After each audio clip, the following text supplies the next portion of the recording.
Shalom Bapak Ibu, senang sekali dapat menyapa Bapak Ibu semua melalui renungan hari ini. Topik hari ini saya beri judul Perjalanan Penghiburan. Ibrani 13 ayat 20-21. Maka Allah damai sejahtera yang oleh darah perjanjian yang kekal telah membawa kembali dari antara orang mati Gembala Agung segala domba, yaitu Yesus Tuhan kita. Kiranya memperlengkapi kamu dengan segala yang baik untuk melakukan kehendak-Nya dan mengerjakan di dalam kita apa yang berkenan kepadanya oleh Yesus Kristus. Dua ayat ini mencatatkan tentang mahakarya Allah yang begitu sungguh amat luar biasa melalui karya salib, kemenangan, dan kemuliaannya. Dan ini dipertegaskan di ayat 21 bahwa mahakarya inilah yang memperlengkapi kita dan mengerjakan di dalam kita, sehingga kita sadar bahwa setiap pergumulan yang terjadi tidaklah kita tanggung sendiri, tetapi ada pribadi Yesus Kristus dalam karyanya sudah memperlengkapi kita dan melakukan kehendak-Nya dalam kehidupan kita. Tapi kita tetap harus waspada Bapak Ibu. Iblis adalah pengganggu jiwa dan hidup kita.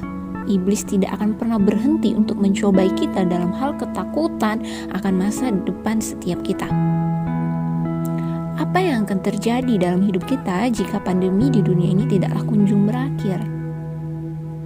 Pertanyaan yang harus ada dalam hidup kita ialah, beranikah kita berpikir bahwa iman kita akan tetap teguh bertahan di tengah kesulitan bahkan kondisi saat ini?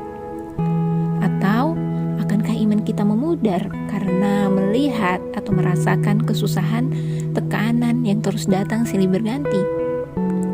Sebagai ilustrasi, seorang pekerja akan selalu mempersiapkan diri untuk apa yang akan dia kerjakan hari ini bahkan esok hari, agar setiap pekerjaan yang diberikan tidaklah berantakan dan akan selesai tepat pada waktunya.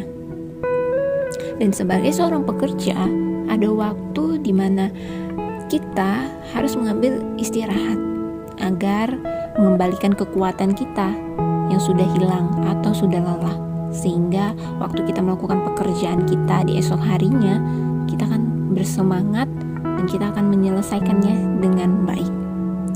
Demikian juga dengan jiwa kita Bapak Ibu.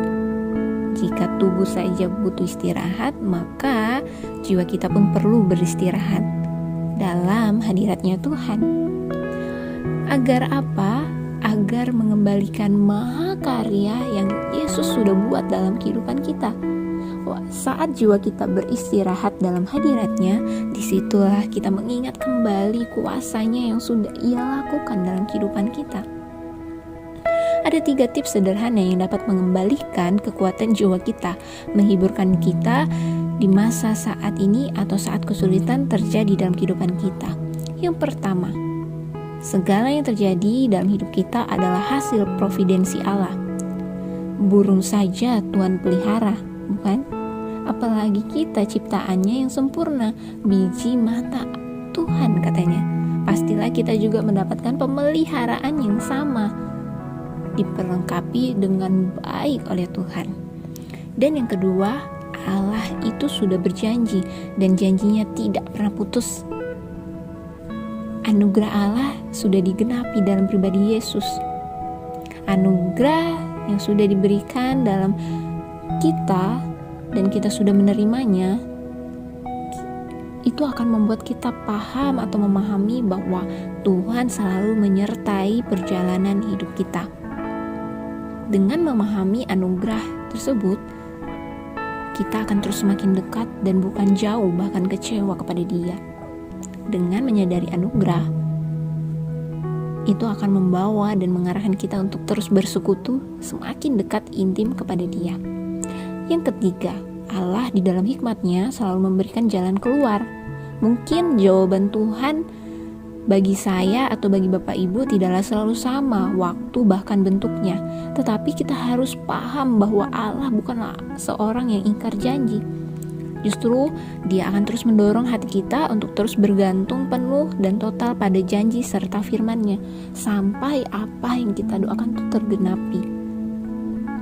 Penderitaan dan kesusahan memang sulit, tetapi mahakarya Allah sudah memperlengkapi kita dan mengerjakannya di dalam kita.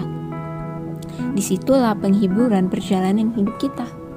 Jadi Bapak Ibu, mari hiburkan diri kita dengan memahami, sekalipun kita tidak melihat Allah di tengah kondisi saat ini atau di tengah perjalanan kesulitan kita, tetapi kita pasti akan menemukan Dia di akhir perjalanan hidup kita.